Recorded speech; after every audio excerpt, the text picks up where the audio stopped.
Gracias. Gracias a usted, doctora. Y bueno, en primer lugar, quiero agradecer al doctor Leonel García, a la División de Ciencias de la Salud, por esta invitación a esta serie de webinars que sin duda alguna será de mucho beneficio para nuestros alumnos que se están formando en el Centro Universitario de Tonalá, orgullosamente. Bien, voy a empezar y bueno, durante el transcurso de la charla, si alguno de ustedes desean hacer alguna pregunta o comentario al respecto, por favor levantar la mano para que les aperturen el micrófono. Miren, desde el año 2006, organismos mundiales como la Sociedad Internacional de Nefrología o las fundaciones renales de los Estados Unidos y algunos otros organismos crearon o implementaron lo que es el Día Mundial del Riñón. Esto con el objetivo de llamar la atención tanto de la comunidad nefrológica como de otros equipos de salud, así como de la población general, en el sentido de que la enfermedad renal crónica debe de ser considerado como un problema de salud pública y enfocarnos sobre todo a las estrategias de prevención. Y en base a qué se estima o se determina que la enfermedad renal crónica es un problema de salud pública. Aproximadamente existen 850 millones de personas a nivel mundial. Esto corresponde a un 10%. Podemos considerar que se trata de una epidemia, una pandemia, porque no respeta ni género, ni raza, ni área geográfica. Tiene una distribución pues prácticamente global. Por otra parte, existen más de 2 millones de personas en todo el mundo que reciben tratamiento sustitutivo de la función renal, ya sea con diálisis o con trasplante, lo cual implica pues una enorme carga económica para los sistemas de salud. En los países de alto ingreso, más o menos el manejo de las terapias de reemplazo renal representan hasta el 2 al 3% del presupuesto que destina cada país en salud. Entonces, por lo tanto, pues esto a veces limita o compromete la disponibilidad de estas terapias de reemplazo renal en países en desarrollo o en países donde el Banco Mundial considera que son de bajo ingreso económico. Y esto pues define que muchos más de los que realmente están en terapia de reemplazo renal necesiten este tratamiento, pero no lo reciben, comprometiendo, como les digo, la equidad, la accesibilidad a este tipo de tratamiento de alto costo, a pesar de que a nivel mundial la salud está considerado como un derecho constitucional. Por otra parte, la enfermedad renal es altamente nociva, ya que actualmente se considera que es la 11ª causa de mortalidad mundial. Y fíjense cómo de 2.3 a 7.1 millones de muertes prematuras por falta de acceso a diálisis, hemodiálisis o trasplante. Y se espera que para el 2040 constituya la 5ª causa más común de muerte prematura. Entonces se proyecta que se perderán más y más años de vida debido a esta enfermedad. Pero ¿qué es lo que sucede en nuestro país? Desafortunadamente, ustedes pueden observar en esta imagen, la cual la pueden encontrar en los datos que ofrece el registro de diálisis y trasplante de los Estados Unidos, donde toma como representativo los datos que informan tanto el registro de diálisis y trasplante de Jalisco como de Aguascalientes, como representativos de lo que sucede en nuestro país ante la desventaja de que no tenemos un registro nacional. Pero vean cómo en base a los resultados de estos registros ocupamos el primer lugar a nivel mundial con el mayor número de casos nuevos, 562 casos nuevos por millón de población. Por otra parte, vean ustedes en cuanto a la prevalencia, ocupamos el lugar 8º y 9º respectivamente en Jalisco con una tasa de prevalencia de 1,797 casos por millón de habitantes y Aguascalientes muy cercana a esta cifra con 1,577.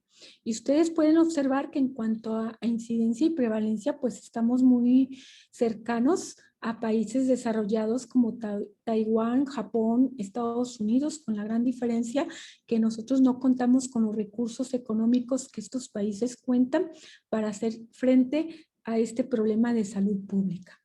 Otro de los aspectos también importantes que tenemos que tomar en cuenta es el enorme peso financiero que tienen que soportar las instituciones de salud que se encargan del cuidado de estos pacientes. Por ejemplo, el Instituto Mexicano del Seguro Social en el 2018, que es la institución donde yo laboro, pueden observar los 6 padecimientos de mayor impacto financiero para la institución, en donde la insuficiencia renal ocupa el tercer lugar por diagnóstico. Pero sin embargo, quiero llamar la atención que la hipertensión arterial y la diabetes mellitus ocupan los primeros lugares, siendo estas las causas más frecuentes de insuficiencia renal crónica en nuestro medio. Pero también quiero llamar su atención en función a que observemos lo siguiente. Mientras que en el manejo de la hipertensión arterial, que corresponde casi al 60% de los pacientes del total de este informe, podemos observar que se gasta casi el 30% del presupuesto total destinado a la cobertura de estos padecimientos. En diabetes se gasta casi el 50% del total de este presupuesto en casi el 40% de la muestra de estos pacientes. Sin embargo, vean ustedes cómo en la enfermedad renal crónica se gasta casi el 16%, pero sin embargo, en menos del 1% de la población que padece insuficiencia renal crónica del total que se muestra en esta imagen, en este informe. Entonces, en este sentido, nosotros podemos concluir que si la incidencia y la prevalencia continúan incrementándose, pues no va a haber sistema de salud, ni siquiera el nuestro, sino en todo el mundo que pueda soportar en años futuros la enorme carga financiera que ocasiona sobre todo el tratamiento de las terapias de reemplazo renal. Ahora, el impacto o carga de la enfermedad se mide no solamente en términos económicos, sino hay otro tipo de indicadores como los años de vida perdidos por muerte prematura. Hay un estudio, hay un grupo de investigadores en el Instituto Nacional de Salud Pública, donde ustedes pueden observar que en esta publicación, que ya no está nueva, pero sí está muy interesante en el sentido que en 1990, observen ustedes cómo la enfermedad renal crónica ocupaba el lugar número 20 dentro de las principales causas de años de vida perdidos por muerte prematura. Y tan solo en 2 décadas, vean ustedes cómo escala hasta el lugar número 5, en donde lo que más preocupa es el cambio porcentual en el número de años perdidos, que casi es del 400%. Entonces, en este sentido, al determinar la carga global de la enfermedad renal crónica en términos de morbilidad, mortalidad, elevados costos, pues nosotros estamos convencidos que hay una necesidad de una detección temprana desde estadios iniciales de la enfermedad renal crónica. Estamos convencidos que para poder enlentecer la progresión de la misma, prevenir sus consecuencias y disminuir la mortalidad cardiovascular asociada, pues es crucial detectar temprano a pacientes con daño renal y de esta forma poder optimizar tu cuidado para evitar la progresión y llegar más rápidamente a diálisis o morir de forma prematura por enfermedad cardiovascular. Sin embargo, bueno, esto suena muy bonito, es un ideal. Sin embargo, el manejo de la enfermedad renal crónica está considerado en la actualidad un iceberg. Un iceberg, ¿por qué? Porque las principales estrategias terapéuticas se enfocan hacia la punta del iceberg, que es donde se encuentran los pacientes en terapia sustitutiva de la función renal, es decir, en diálisis o trasplante. Y apenas sí se dirigen por abajo de este horizonte clínico, que es donde se encuentran los pacientes ya con nefropatía establecida.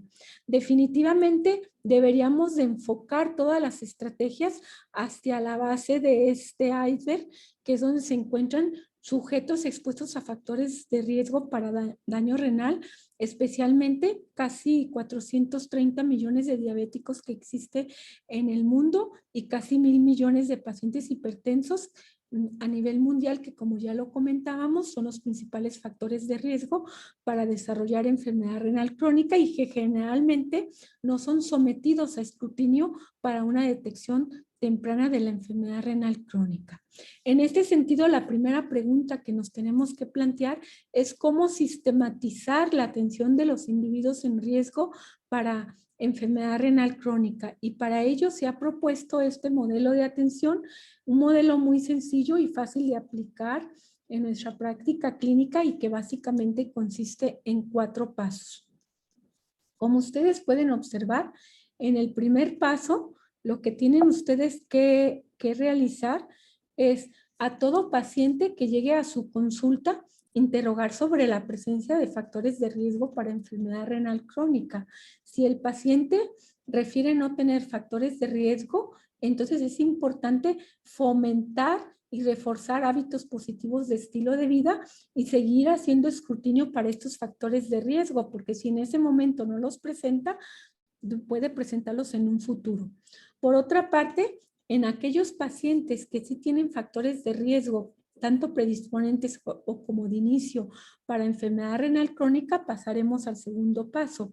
El segundo paso consiste ya en la identificación o en la confirmación de aquellos pacientes que tienen enfermedad renal crónica a través de la medición de la presión arterial, porque recordemos que la presión arterial es tanto causa como consecuencia de la enfermedad renal. Por otra parte, determinar creatinina sérica y estimar la tasa de filtración glomerular, determinar la relación albúmina-proteinuria, creatinuria en una muestra aislada de orina como marcador de daño renal, un análisis del sedimento urinario para identificar también marcadores de daño renal y solamente en casos especiales solicitar estudios de imagen si es necesario.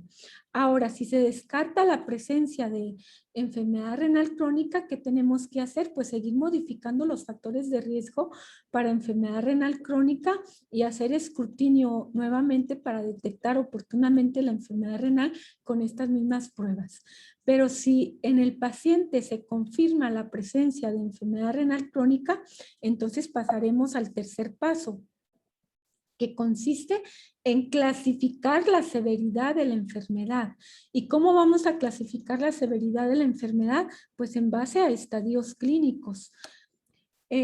Una vez que clasificamos la severidad de la enfermedad crónica en estadio 1 y 2, que son los estadios considerados como nefropatía temprana, estadio 3, nefropatía intermedia, estadio 4, nefropatía prediálisis y estadio 5, la enfermedad renal crónica terminal. Entonces tenemos que establecer un plan de manejo o pasar al último paso, que es al cuarto paso, que es establecer un plan de manejo específico de acuerdo al estadio clínico o severidad de la enfermedad. Vamos a ir abordando cada uno, los aspectos más importantes de cada uno de estos pasos. ¿Pudieran tomarle, por favor, una foto a esta imagen? Bien, entonces en cuanto al primer paso, que es la identificación de factores de riesgo, tenemos factores predisponentes de inicio y perpetuadores. Los factores predisponentes son aquellos que por sí mismos, dentro de la historia natural de la enfermedad, no ocasionan daño renal, pero sí pueden contribuir a que se presente el daño renal en presencia de otros factores iniciadores. Y estos factores iniciadores son aquellos que dentro de la historia natural de la enfermedad se ocasionan en forma directa lesión renal. Y finalmente los factores de perpetuadores o también conocidos factores de progresión de daño renal, que son aquellos que una vez que ya está establecido el daño renal, si no tenemos control sobre los mismos, podemos favorecer más rápido la progresión o la llegada a diálisis del paciente con enfermedad renal crónica. Dichos factores tienen un papel muy importante. Por ejemplo, los factores predisponentes y los factores de inicio, cuando los identificamos en la población, nos permiten poder determinar a quienes tenemos que hacer escrutinio para enfermedad renal crónica. Y en aquellos pacientes que no tienen enfermedad renal crónica, pues aplicar medidas de promoción de la salud para evitar que al corto plazo desarrollen daño renal. Pero por otra parte, identificar los factores de progresión de daño renal nos va a permitir limitar la progresión del mismo y también limitar el desarrollo de la progresión de enfermedad cardiovascular, que es la principal causa de muerte precoz en el paciente con enfermedad renal. Bien, vamos a leer este caso clínico. Les voy a dar unos minutitos. Por favor, vuelvan a la imagen que tomaron de los factores de riesgo y conforme van ustedes leyendo el caso clínico, correlacionen qué factores de riesgo van identificando en el caso clínico y traten de clasificarlos si son factores predisponentes de inicio o de progresión.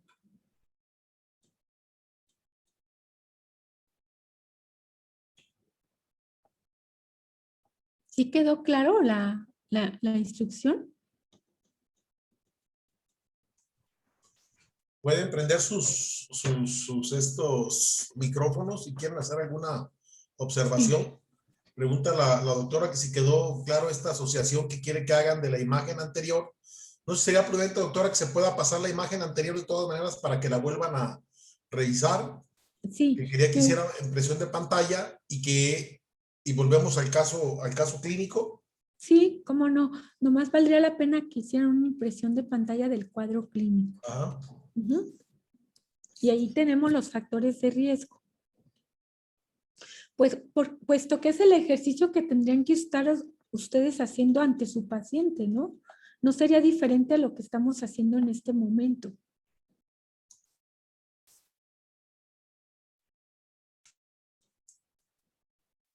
Ok, si quieren. Ok, bueno, pues vamos a pasar a... Bien, entonces vamos a retomar el caso clínico y me imagino que ustedes ya identificaron estos factores de riesgo. La paciente tiene historia de ser diabética desde hace 13 años, entonces es un factor de inicio de daño renal, pero también tiene factores predisponentes porque su madre tuvo diabetes mellitus perdón, hay una falta de ortografía ahí, y desarrolló enfermedad renal crónica terminal que requirió diálisis peritoneal. Entonces tiene historia familiar de enfermedad renal crónica. Por otra parte, tiene un descontrol hipertensivo, tiene obesidad y tiene factores de progresión, tanto la hipertensión como el descontrol glucémico y la dislipidemia. Ese es un caso de la vida real y es los casos que se van a encontrar en su práctica clínica. Aquí lo más importante es identificar cuáles factores de riesgo son modificables y sobre todo que puedan intervenir en la progresión del daño renal y asociarse a malos resultados. Pero también es importante priorizar todos esos factores de riesgo que son modificables en cuanto al tratamiento, cuáles requieren una intervención prioritaria. ¿Por qué es importante identificar estos factores de riesgo? Porque observen ustedes que a medida que se suman, desafortunadamente esos factores de riesgo no se dan en forma aislada, sino frecuentemente concurren varios en un solo paciente. Entonces, conforme se incrementa el número de factores de riesgo, no solamente aumenta la frecuencia o la prevalencia de daño renal, sino también incrementa la severidad del mismo. Por ejemplo, vean aquellos pacientes que tienen entre 1 o 2 factores de riesgo, no tenemos pacientes con estadio 4. Sin embargo, cuando ya tienen más de 5 factores, vean cómo empiezan a aparecer, a incrementarse el número de pacientes con estadio 3 y empiezan a aparecer el número de pacientes con estadio 4. Por otra parte, cuando nosotros analizamos la asociación que hay entre estos factores de riesgo con la presencia de enfermedad renal crónica, tomando como referencia aquella población que tiene 1 a 2 factores, observen que cuando tienen 3 a 5 factores, se duplica la probabilidad de que presente enfermedad renal crónica, pero cuando concurren más de 5 factores, la probabilidad aumenta hasta 4 veces en comparación con aquella población que tiene entre 1 o 2 factores. Pasamos al segundo paso, que es la evaluación de los pacientes en riesgo de desarrollar enfermedad renal crónica. Ya comentamos cuáles son las estrategias para poder determinar si el paciente tiene o no enfermedad renal crónica. Y bueno, yo solamente quiero comentarles que aparte de esto, esas estrategias en pacientes ya muy especiales o individualizados de acuerdo a la etiología de la enfermedad renal crónica que estamos sospechando, pues pediremos un ultrasonido, por ejemplo, en pacientes con datos de obstrucción, infección, litiasis, o que tenga la historia familiar de riñones poliquísticos, electrolitos séricos en presencia de sospecha de tubulopatías, concentración o dilución de orina o el estudio del estado de la acidificación urinaria a través del pH urinario. Sin embargo, el mensaje principal que quiero que se lleven a casa es que las medidas que observan ustedes en el cuadro superior son muy fáciles o muy sencillas de aplicar en primer nivel de atención y tienen como objetivo facilitar de forma práctica el diagnóstico precoz de la enfermedad renal crónica independientemente de la causa original. ¿Qué consideramos como marcador de daño renal? Pues el aumento de la albuminuria, la presencia de algunos marcadores como cilindros en el sedimento urinario, las alteraciones de los electrolitos o algunas otras anormalidades debido a trastornos del túbulo renal. Hallazgos histopatológicos en la biopsia, que de hecho es el estándar de oro para poder establecer enfermedad renal crónica, pero que sin embargo no se recomienda realizarla de forma sistemática o rutinaria, cuidando la seguridad del paciente, el riesgo-beneficio. Las alteraciones estructurales detectadas por imagen, por ejemplo, en un ultrasonido, la presencia de poliquistosis renal, o simplemente la historia de trasplante renal también define la presencia de marcadores de daño renal. Sin embargo, dentro de todos estos marcadores de daño renal, se acepta ampliamente que la microalbuminuria es el primer signo de daño renal y aparece antes de otros cambios medibles de la función de ese órgano en sujetos con alto riesgo para tanto diabéticos como no diabéticos. Entonces, bueno, ya dejamos los marcadores de daño renal. Ahora vamos a seguir con la siguiente recomendación, que es medir la creatinina sérica y estimar la tasa de filtración glomerular. No estamos diciendo que hay que recolectar orina hay que recolectar orina por 24 horas para estimar el aclaramiento de creatinina, que si bien hay indicaciones muy específicas para hacerlo, en el caso de la detección, se recomienda mejor estimar la tasa de filtración glomerular en base a creatinina sérica y lo ideal sería en base a cistatina C. Pero algo muy importante que deben de tomar ustedes en consideración o en cuenta es que no deben de evaluar la función renal con el empleo aislado de las cifras que les reporta el laboratorio de creatinina sérica, ya que esta no tiene suficiente sensibilidad para poder identificar a los pacientes con enfermedad renal crónica con nefropatía temprana. Entonces, ¿por qué? Porque la creatinina sérica puede permanecer en rangos normales en presencia de nefropatía temprana, aun cuando la función renal puede estar disminuida en forma significativa. Por eso el consenso de expertos, a través de las guías nacionales e internacionales, recomiendan estimar la tasa de filtración glomerular y las fórmulas más utilizadas son la CKD-EPI y la fórmula MDRD, que cada vez se utiliza con menor frecuencia. En la identificación de la enfermedad renal en grupos de alto riesgo se recomienda la CKD-EPI y en este sentido, pues afortunadamente no se espanten de ver todas las fórmulas matemáticas que tenemos que llegar para poder establecer el valor de la tasa de filtración glomerular, porque afortunadamente ya existen aplicaciones para calcular la tasa de filtración glomerular o la depuración de creatinina mediante estas fórmulas. Por ejemplo, nada más incluyen o introducen las variables de la creatinina, el género y la raza, y de esta manera les da el resultado final. Ok, entonces pasamos ya al tercer paso. Ya identificamos factores de riesgo, ya determinamos ya estimamos la tasa de filtración glomerular, estimamos la presencia de marcadores de daño renal y ahora vamos a definir y clasificar la enfermedad renal crónica. ¿Cómo se define la enfermedad renal crónica?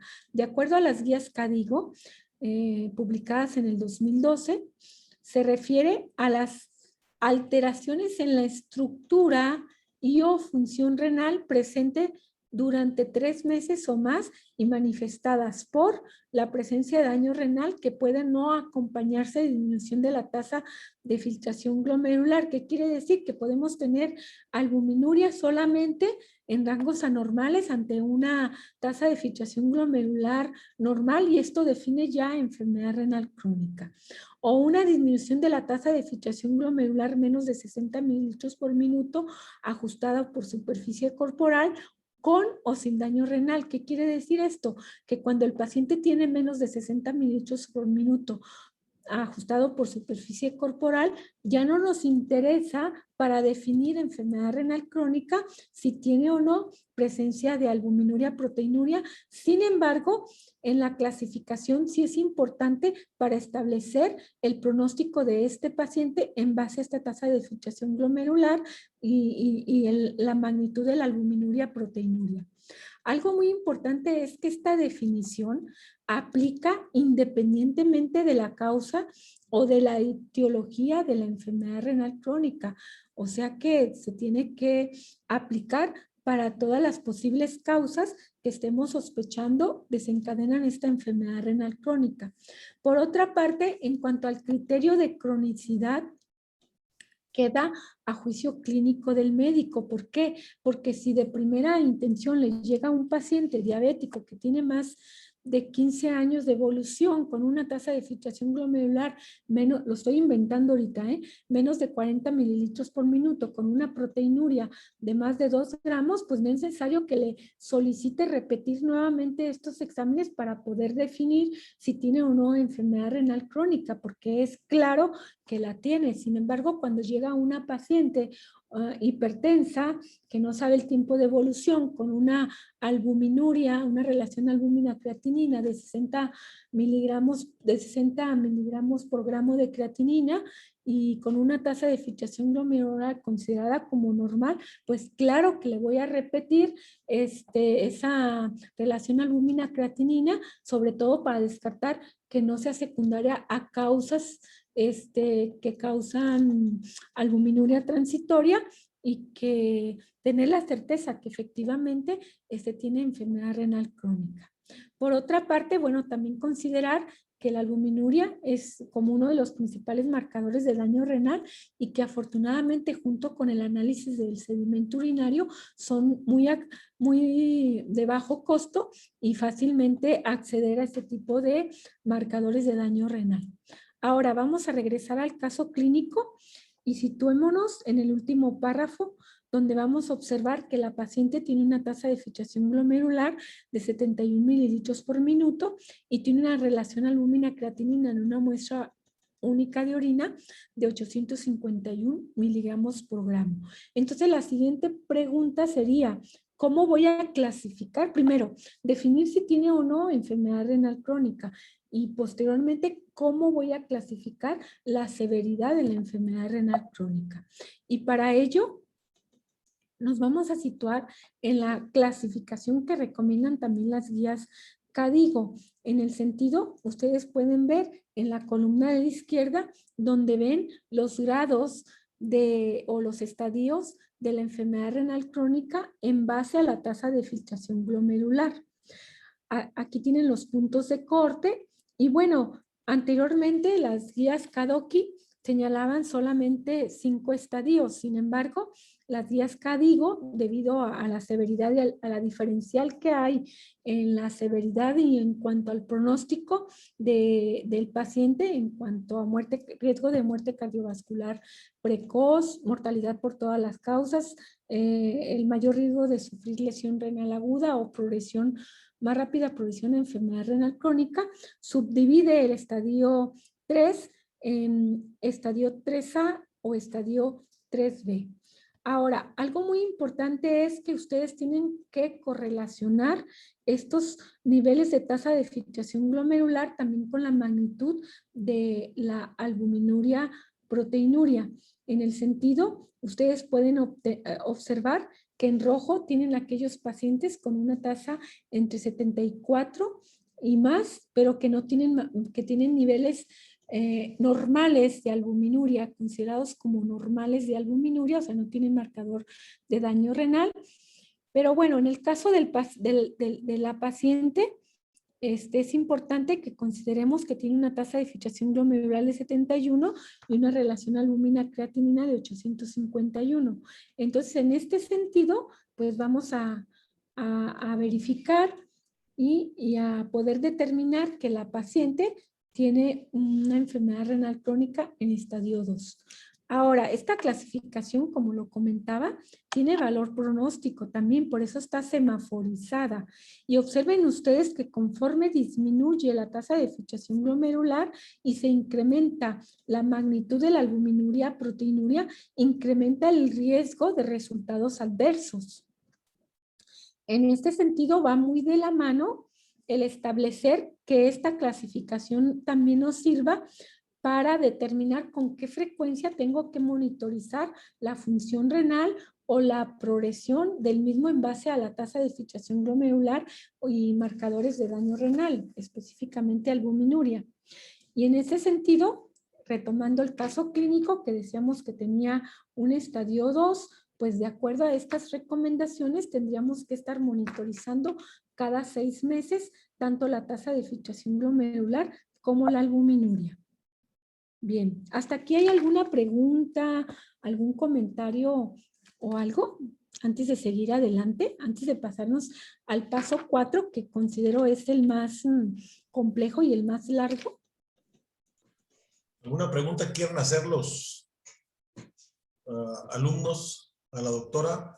Y si no, doctora, quisiera yo hacerle como una pregunta. Creo que es muy importante lo que está señalando y yo creo que debieran empezar los alumnos por estimar o identificar incluso entre sus familiares, sus papás, y estoy seguro que más de alguno va a encontrar que dentro de su familia hay pacientes con ya algún tipo de daño renal. Digo, para darle como el contexto de lo importante que representa el daño renal en nuestra población, ¿no? Si vemos en población adulta, la cantidad de pacientes que ya son diabéticos, a veces de larga evolución, y muchas veces diabéticos e hipertensos, y que seguramente todos tenemos en la familia, después de los 40, 50 años, 60 años, cómo va aumentando esta frecuencia, ¿no? Y que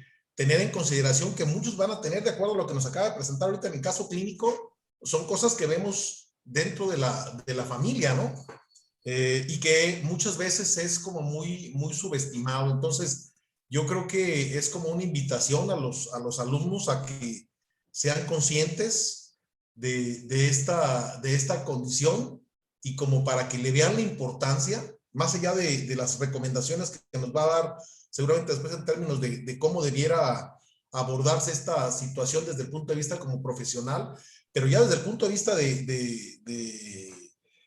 lo que representa como tal, como hijos incluso de familia. Estoy seguro que muchos nos veríamos identificados en esos factores que acaba de mencionar, de hipertensión, diabetes, obesidad, como factores de riesgo, a veces ya de larga evolución, a veces ya conocidos, y que bueno, muchas veces ya no se ha hecho este screening de ver creatinina, albúmina en orina, ¿no? Que es lo que nos está como recomendando para hacer estimaciones de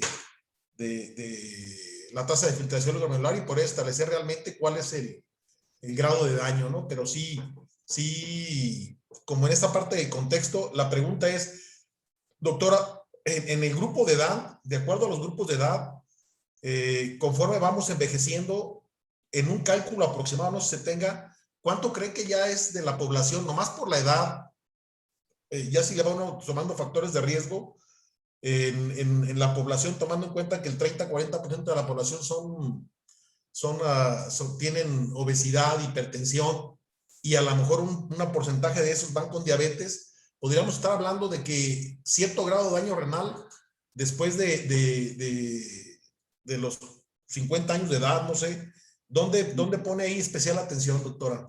Sí, mire, su comentario es muy oportuno porque desafortunadamente México tiene una alta prevalencia de factores de riesgo para enfermedad renal crónica.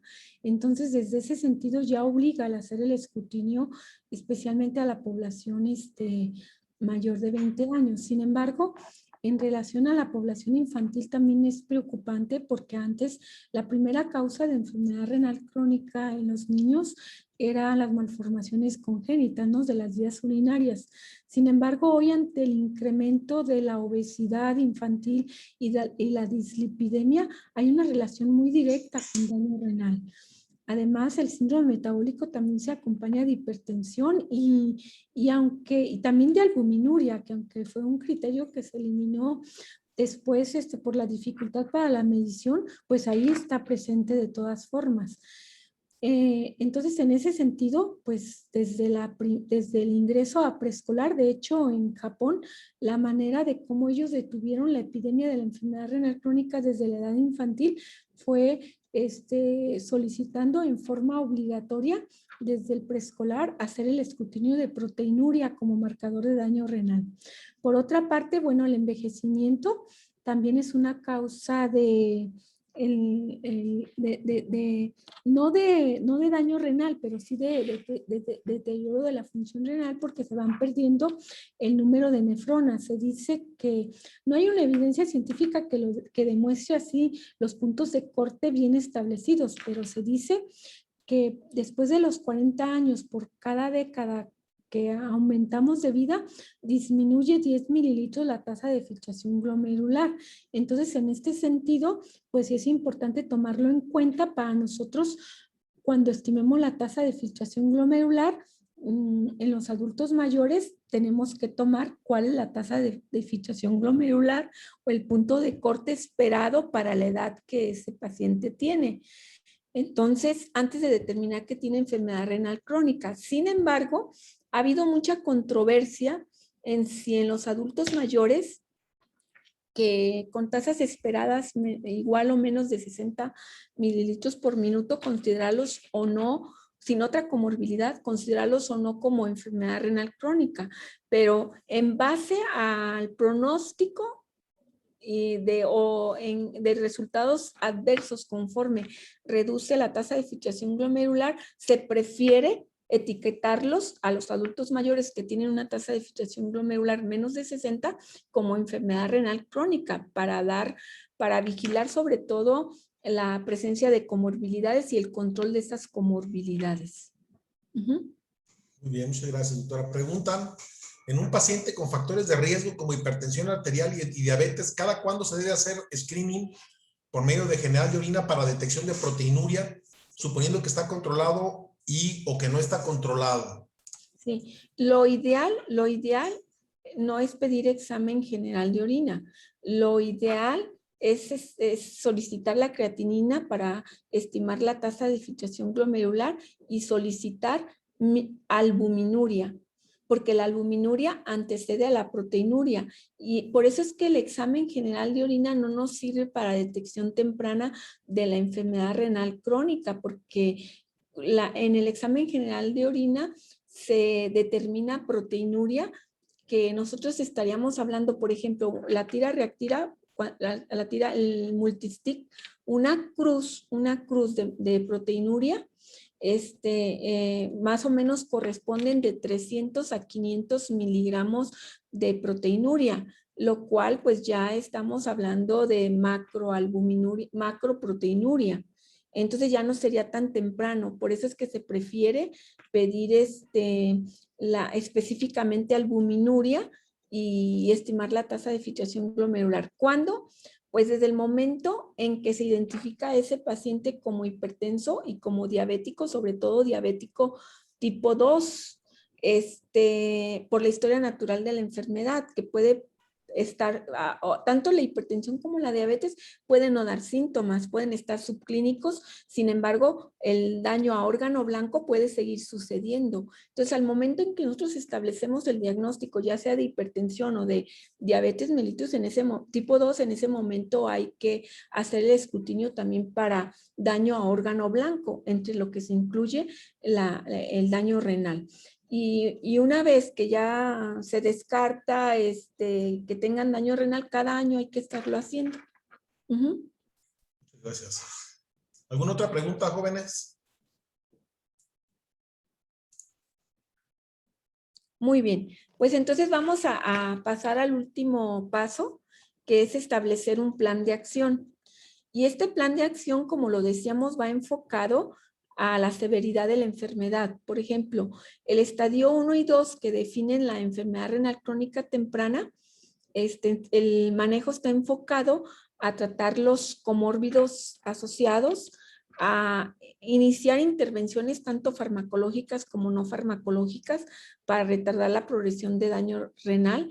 Y bueno, todas estas intervenciones deben estar enfocadas a la reducción tanto de los factores de riesgo cardiovascular como de progresión de daño renal, iniciar nefroprotectores. De acuerdo a cada caso individual, el control puede ser cada año o cada 6 meses, y algo muy importante es siempre vigilar signos de rápida progresión del daño renal. Por otra parte, la nefropatía intermedia o en estadio 3 es cuando empiezan a aparecer las complicaciones propias de la enfermedad renal crónica por reducción de la tasa de filtración glomerular, como es la presencia de anemia renal, la hipertensión como consecuencia del daño renal, las alteraciones del metabolismo del calcio y fósforo, la sobrecarga de volumen, etcétera, ¿no?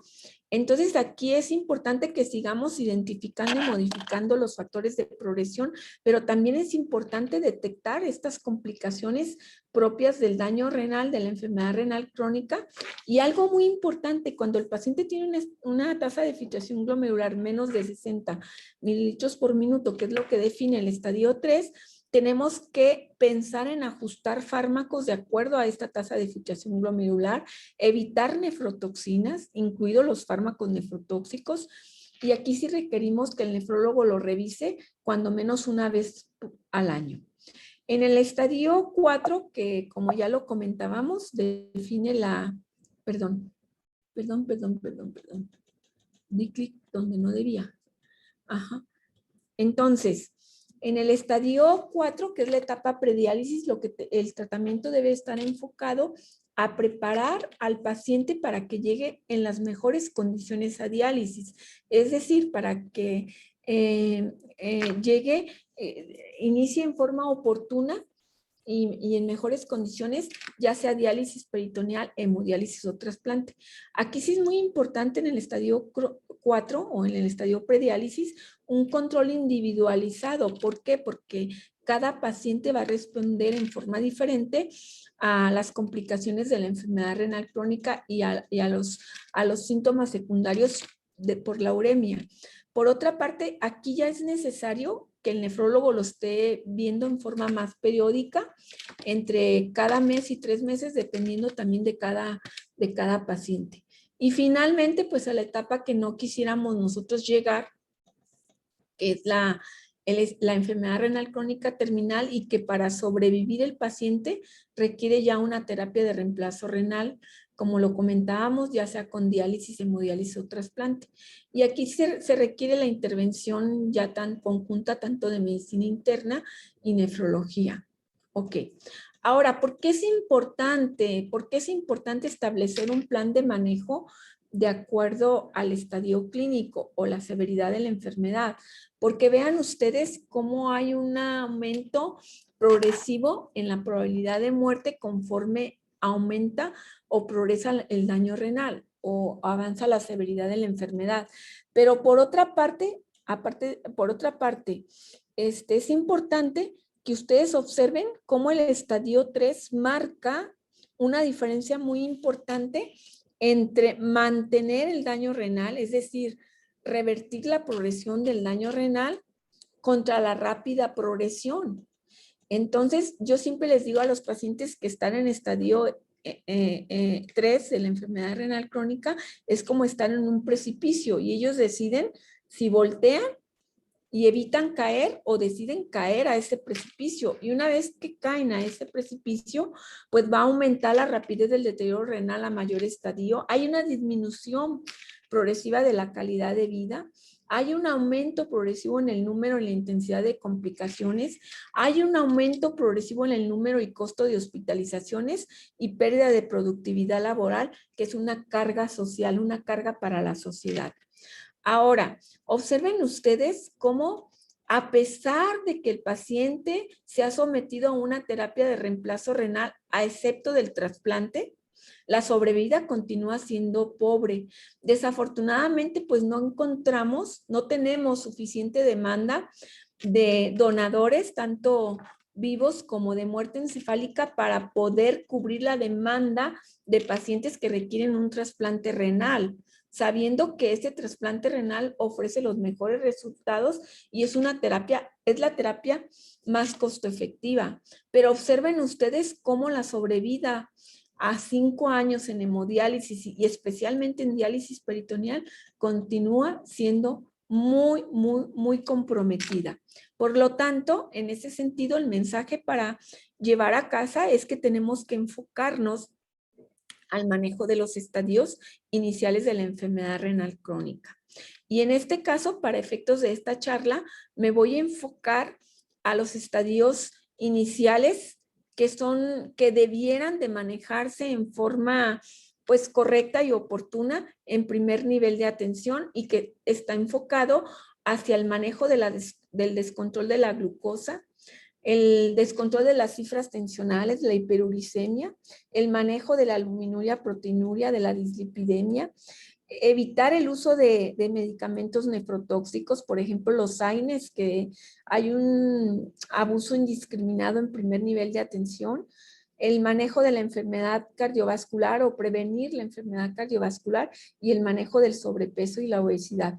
Por espacio de tiempo no voy a poder abordar en forma detallada cada uno de estos factores de progresión. Sin embargo, me voy a enfocar a los más comunes. Algo muy importante es que debemos de considerar que es el manejo debe de estar enfocado, debe de haber un equilibrio entre las medidas farmacológicas y no farmacológicas para alcanzar el éxito en detener la progresión del daño renal. Ahora, aquí es importante que nosotros tengamos bien definido qué es progresión de la enfermedad renal crónica, porque de otra forma, pues no vamos a poder monitorizar la progresión del daño renal. Entonces, dentro de los criterios para definir progresión están el avanzar de un estadio a otro más severo. Por ejemplo, si un paciente estaba en la última evaluación, en la evaluación previa en un estadio 2 y al año está en un estadio 3, pues ese paciente progresó definitivamente. O una reducción hasta del 25% de la estimación de la tasa de filtración glomerular o más en relación a la estimación de la tasa de filtración glomerular basal. Algo muy importante cuando nosotros evaluemos si el paciente progresó o no del daño renal, es siempre identificar posibles causas reversibles de progresión. Por ejemplo, que se haya sometido a estudios contrastados, deshidratación, ejercicio intenso, etcétera. Considerar la referencia al nefrólogo en casos de rápida progresión. Por ejemplo, cuando el paciente presenta una caída en la tasa de filtración glomerular de 5 mililitros por minuto ajustado por superficie corporal al año, aquí hay un error, estamos hablando de rápida progresión. Por otra parte, reconocer que pequeñas fluctuaciones en la estimación de la tasa de filtración glomerular pueden ser comunes y no necesariamente indicar progresión. Por otra parte, pues es necesario evaluar la tasa de filtración glomerular y albuminuria cada año más frecuente en pacientes con alto riesgo de progresión y donde el monitoreo puede impactar en las decisiones farmacológicas o terapéuticas. Voy a empezar hablando de lo que es el descontrol de la glucosa. No me voy a referir específicamente o en forma detallada a toda la fisiopatología de la hiperglucemia crónica como desencadenante de daño renal. Lo que quiero mostrarles en esta imagen es que tomemos en consideración que es compleja. Es una cascada multicausal y donde, bueno, de acuerdo, hay sitios terapéuticos o sitios blancos en donde van a ejercer sus funciones todos los antidiabéticos. Entonces, eso es importante tomarlo en cuenta.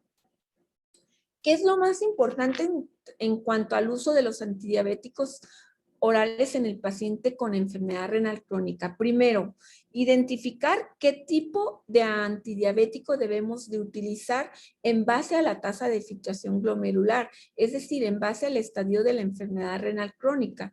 Y bien, si esta tabla la presentaron las guías de la Asociación Americana de Diabetes, no es la última recomendación, pero a mí me gusta mucho porque en cierta manera nos permite visualizar en forma rápida a través de un semáforo cuáles antidiabéticos podemos utilizar o no. Y de esta forma ustedes pueden observar que, por ejemplo, las tiazolidinedionas prácticamente no requieren ajustarse en toda la historia natural de la enfermedad renal crónica. Por otra parte, las biguanidas tenemos que utilizarlas dependiendo también la metformina depende también perdón, estoy hablando de las sulfonilureas.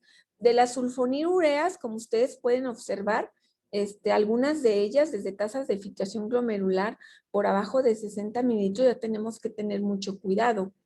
Y algunas pues definitivamente están contraindicadas y en este caso pues tener solamente cuidado porque prácticamente pues la glipicidad, recordemos que su metabolismo es de tipo hepático, lo que permite utilizar con cierta precaución en el caso de enfermedad renal crónica. Por ejemplo, los agonistas del péptido simulador de glucagón tipo 1 también tiene que ajustarse de acuerdo a la tasa de filtración glomerular. Los inhibidores de la dipeptidil peptidasa 4 prácticamente, especialmente la linagliptina, prácticamente no se ajustan. Entonces, en este sentido, pudiéramos decir que son los que más se recomiendan. Pero bueno, esto es solamente una sugerencia de cómo llevar a cabo, qué consideraciones hay que tomar en cuenta en el manejo de la hiperglucemia, pero recientemente las guías CADIGO recomiendan pues iniciar definitivamente con el manejo de la enfermedad renal crónica en el paciente diabético tipo 2, iniciar con modificaciones de estilo de vida enfocados a modificación de conductas negativas de estilo de vida, enfocadas a la actividad, al ejercicio, a una dieta saludable y a la pérdida de peso. Pero ellos recomiendan como terapia inicial o como fármaco primario utilizar la metformina, ¿sí? Sin embargo, cuando tenemos una tasa de filtración glomerular menos de 30 mililitros por minuto o que el paciente se encuentre en diálisis, definitivamente tendríamos que suspenderlo. Y entonces utilizar como alternativa un inhibidor del cotransportador de sodio-glucosa, en el cual también en caso de que tengamos la tasa de filtración glomerular menos de 30 mililitros por minuto, no iniciar o discontinuar. Esta es la terapia inicial, ¿no? Podemos utilizar una terapia dual, en este sentido metformina solamente o en caso de que no alcancemos la meta ideal de tratamiento, pues sumarle un inhibidor del cotransportador sodio-glucosa. En un momento dado que nosotros necesitemos adicionar algún otro antidiabético por falta de control, pues se prefieren los agonistas del péptido simulador del glucagón tipo 1, los inhibidores de la dipeptidil peptidasa 4, insulina, sulfonilureas, las tiazolidinedionas o los inhibidores de la alfa-glucoridasa. Ahora, recientemente, bueno, desde el punto de vista de investigación, hay algunos antidiabéticos en los cuales se les ha encontrado potenciales beneficios a nivel renal, independientemente de su efecto en la reducción de la glucosa o como antidiabéticos, como pueden ser los inhibidores del cotransportador de sodio-glucosa, los agonistas del péptido simulador de glucagón tipo 2, los inhibidores de la dipeptidil peptidasa 4 y las tiazolidinedionas. Perdón. siempre me hago bolas cuando quiero pronunciar las tiazolidinedionas. Bien, entonces en este sentido, ustedes pueden observar en la parte derecha, en la columna derecha de esta tabla, todos los beneficios renales o los resultados renales que pueden estar asociados a cada uno de estas familias de antidiabéticos. Por otra parte, bueno, en cuanto al manejo de la insulina, es importante considerar que debemos de iniciar con dosis bajitas. Generalmente se recomienda 10 unidades de insulina de acción intermedia, ya sea en la noche, o insulina de acción prolongada en la noche o en la mañana, o también calcular por 0.2 unidades por kilogramo por día. Y bueno, esto hay que ir ajustando de acuerdo a este algoritmo de manejo y de acuerdo a si tenemos control o no control de la hiperglucemia. Y por otra parte, tomar en consideración que en un momento dado, dependiendo del control alcanzado, tendremos que ajustar o utilizar insulina de acción rápida. Algo muy importante es que conforme vamos incrementando la dosis de insulina o agregando insulina de acción rápida, el monitoreo es fundamental para evitar el desarrollo de hipoglucemia, que es una de las complicaciones más frecuentes en el uso de la insulina en población con enfermedad renal crónica. Y bien, de acuerdo a las guías KDIGO recientemente publicadas en cuanto al manejo de la diabetes, estas recomiendan que el monitoreo de la glucosa debe de hacerse en base a hemoglobina glucosilada A1C. Se recomienda cuando menos su medición al menos 2 veces por año o hasta 4 veces si no existe un adecuado control. Es importante tomar en cuenta que la precisión de esta hemoglobina glucosilada A1C se va perdiendo conforme avanza el daño renal y sobre todo también en pacientes en diálisis. Por lo tanto, es importante también sumar al monitoreo de la hemoglobina glucosilada un indicador continuo de este control glucémico en base al automonitoreo diario de la glucosa capilar, sobre todo en aquellos pacientes que tienen riesgo de hipoglucemia o en quienes, a pesar del daño renal crónico, sigue siendo difícil el control de la hiperglucemia. Y bueno, para salvar esta limitación de la hemoglobina glucosilada conforme avanza la enfermedad renal crónica, se ha propuesto el monitoreo de la albúmina glicada y la fructosamida como alternativas para monitoreo a largo plazo. Y algo muy importante es que ambas nos permiten valorar el estado glucémico reportado o mantenido durante el paciente dentro de las 2 a las últimas 4 semanas. Me voy a ir más rapidito porque ya hicimos más de 1 hora.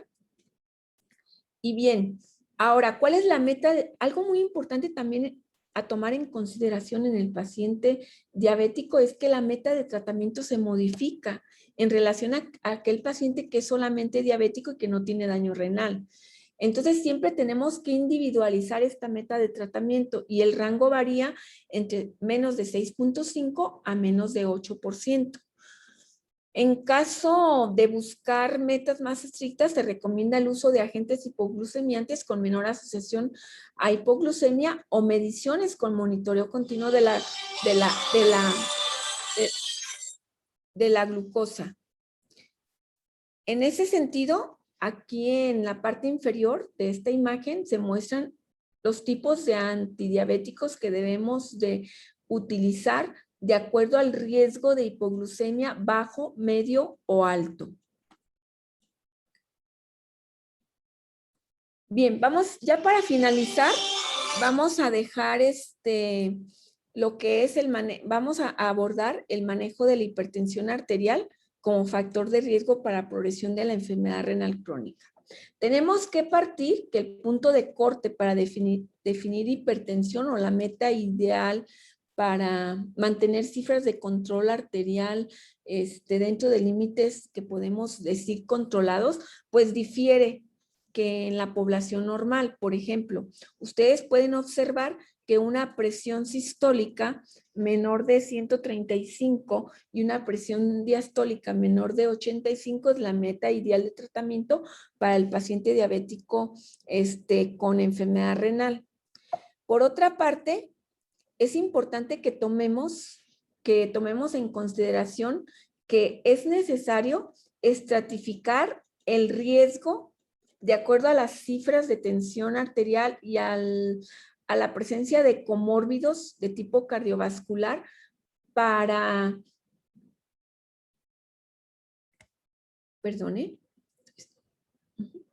para considerar los grados de, sobre todo en base a los grados de hipertensión y la presencia de órgano a órgano blanco. Porque ustedes pueden ver que conforme se incrementa las cifras de tensión arterial e incrementa los factores de riesgo cardiovascular o el daño de órgano blanco o la presencia de enfermedad cardiovascular o enfermedad renal crónica en presencia de diabetes mellitus, pues el incremento del riesgo cardiovascular aumenta en forma significativa. De ahí la importancia que también estimemos en forma frecuente, cuando menos cada año o 2 veces por año, este riesgo cardiovascular. ¿Por qué? Porque los pacientes no solamente tienen el riesgo de progresión a enfermedad renal crónica, sino también presentan mayor riesgo de complicaciones cardiovasculares. Y fíjense, 100 veces más el riesgo de muerte prematura por enfermedad cardiovascular que la población general. ¿Esto qué quiere decir? Que la enfermedad renal crónica por sí misma, independientemente de la suma de otros factores de riesgo, constituye un factor de riesgo cardiovascular. A continuación les muestro el algoritmo del tratamiento farmacológico de la enfermedad renal crónica. Y ustedes pueden observar que vamos a iniciar con una combinación siempre dual, y se recomienda el uso de IECAS o bloqueadores receptores de la angiotensina 2 más un bloqueador de los canales de calcio o un diurético.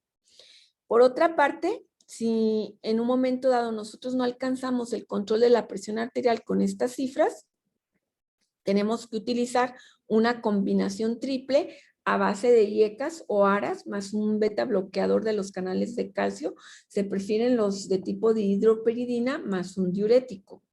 Finalmente, cuando a pesar de utilizar una terapia triple, nosotros no alcanzamos el control de la presión arterial o la meta de tratamiento, tenemos que sospechar la presencia de hipertensión resistente siempre y cuando tengamos la certeza de que el paciente tiene adherencia al tratamiento. Y en este sentido, pues es importante añadir a la combinación triple otro diurético del tipo espironolactona o algún bloqueador alfa o bloqueador beta o otro tipo de diurético. Bien, nos vamos a ir más rápidamente. Es importante considerar que en presencia de enfermedad renal crónica puede haber causas de pseudoresistencia al tratamiento de la enfermedad renal crónica, como es el uso de antiinflamatorios no esteroideos, el uso de algunas drogas ilícitas, el uso de anticonceptivos orales, el uso cada vez más común de bebidas energizantes y algunos suplementos alimenticios, especialmente en las personas jóvenes que acuden al gimnasio, algunas condiciones asociadas, algunas comorbilidades, como ya lo hablamos, la falta de adherencia al tratamiento, errores en la medición de la presión arterial y bueno, también considerar que dentro de la resistencia al tratamiento de la hipertensión arterial o sobre todo en aquellos pacientes que no alcanzan las metas ideales de tratamiento, hay que considerar las causas secundarias de hipertensión arterial, entre las que destacan las enfermedades del parénquima renal o enfermedad renovascular y algunas otras que son afortunadamente pues menos comunes.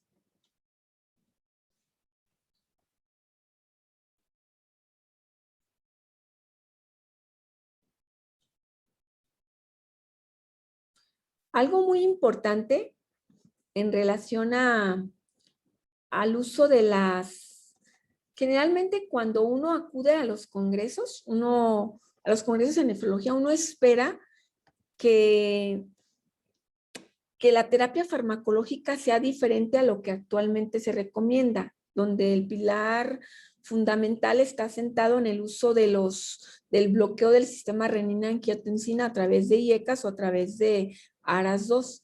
Sin embargo, pues esta familia de medicamentos continúan siendo la piedra angular del tratamiento.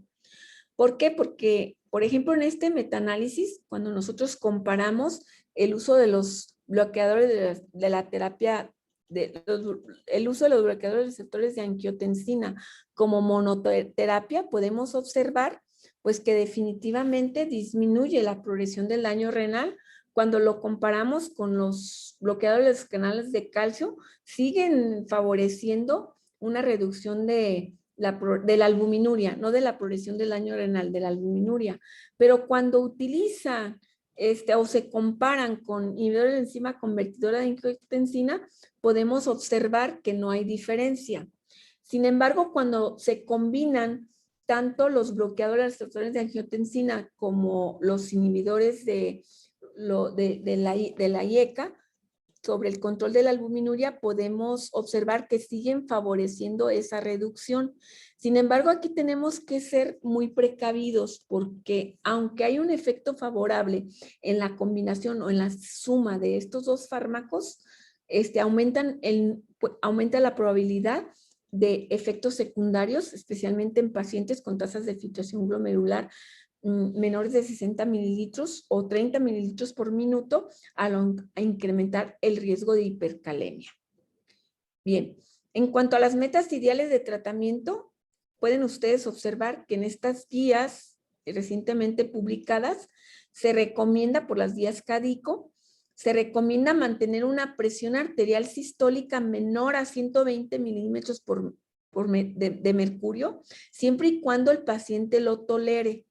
Esto es muy importante porque de repente pudiera parecer cifras demasiado estrictas, pero sin embargo, esta meta ideal de tratamiento se tiene que alcanzar, sobre todo en aquellos pacientes que tienen proteinuria en rangos nefróticos, es decir, por arriba de 2 gramos en 24 horas.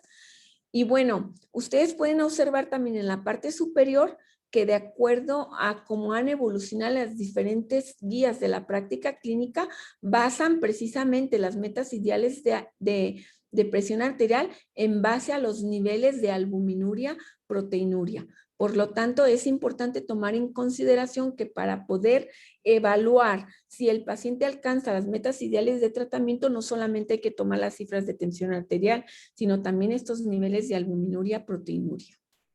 Muy bien. Yo creo que vamos a dejar hasta aquí y si el doctor me da la oportunidad de poder abordar en una segunda sesión el resto del manejo de factores de riesgo para progresión de daño renal, con gusto lo puedo hacer porque sí está muy larga la charla, lo estoy viendo ahorita. No, al contrario, muchas gracias, doctora. Claro que sí, estaríamos retomando esto y lo digo porque es súper importante este problema, porque de pronto está como subestimado.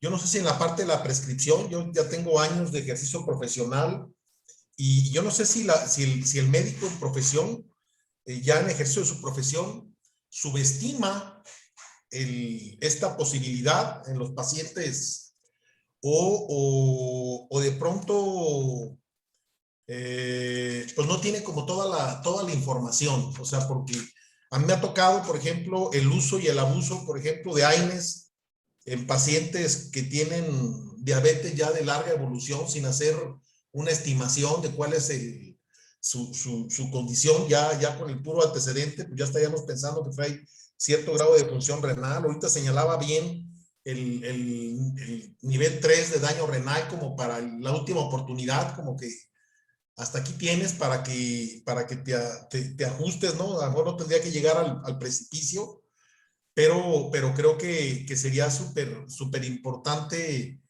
que el médico en el ejercicio de su profesión pues no base la prescripción en lo que le dice el representante médico. Así es. Porque el representante médico no te da muchos elementos y es lamentable que a veces en el ejercicio de la profesión no se toman en cuenta la condición e individualizar las terapias de acuerdo a cada paciente, ¿no? Yo estoy seguro que esto podrá seguramente ya hace un llamado a todos a poner atención.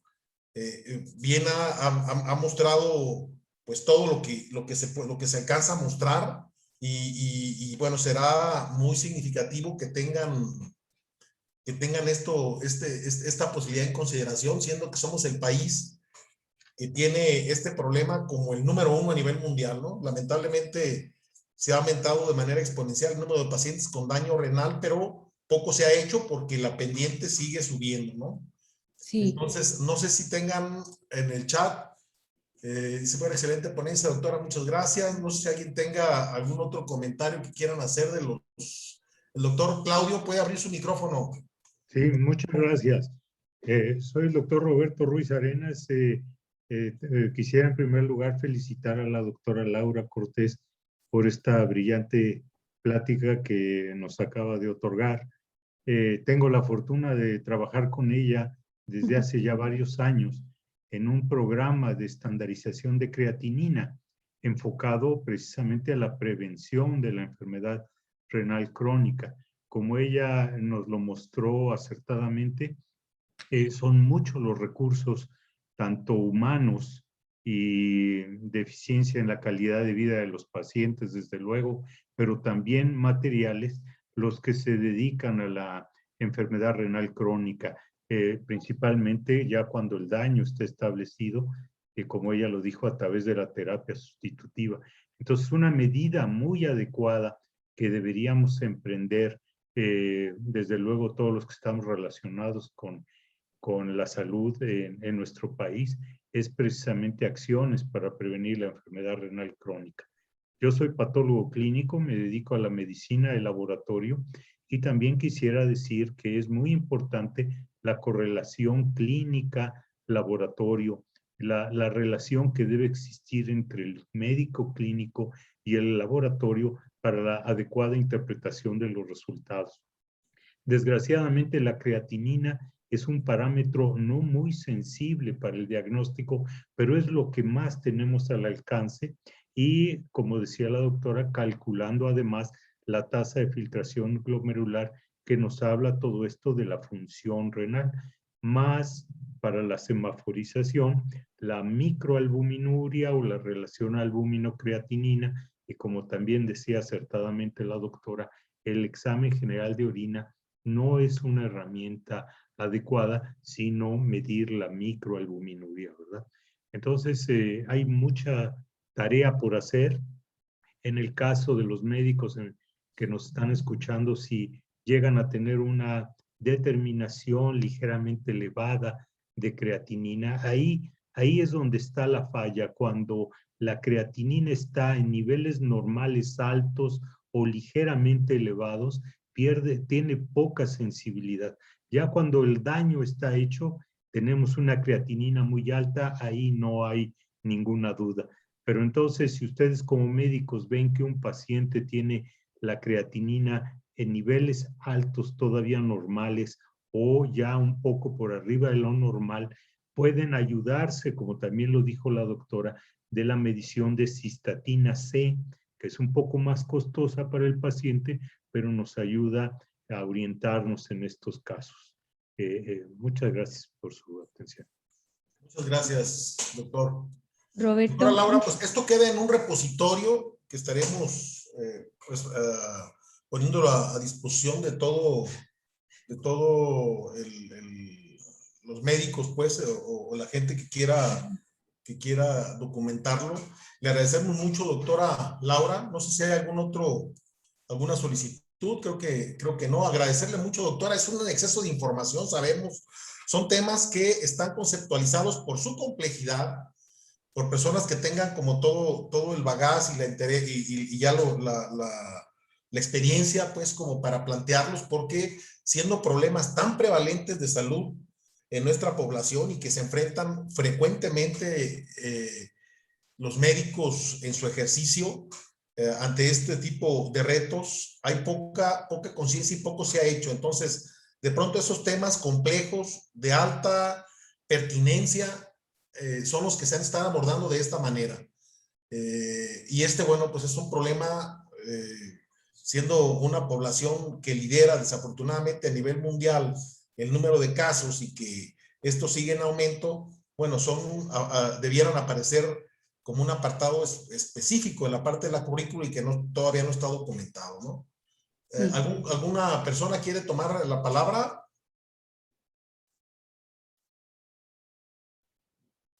¿No? Bien. Entonces, si no es el caso... Antes de finalizar, sí, nada más me gustaría primero agradecer enormemente la invitación, pero también comentar que como bien usted lo decía, el médico de primer contacto, el médico de atención primaria, es fundamental para detener esta epidemia de la enfermedad renal crónica en nuestro país. Nosotros hemos realizado estudios en primer nivel de atención donde en pacientes diabéticos, donde hemos encontrado que 3 de cada 10 pacientes presentan enfermedad renal crónica temprana. ¿Y esto qué significa? Significa que ni el médico familiar ni el paciente sabían que tenían daño renal y que por lo tanto se estaban perdiendo una oportunidad preciosa, una oportunidad valiosa para iniciar medidas de nefroprotección temprana que ayuden a revertir o a detener la progresión del daño renal cuando existe suficiente evidencia científica que muestra que entre más temprano iniciemos con estas medidas de prevención de daño renal, más posibilidades tenemos de éxito. Y finalmente, pues agradecerle a Roberto su comentario. Muchas gracias.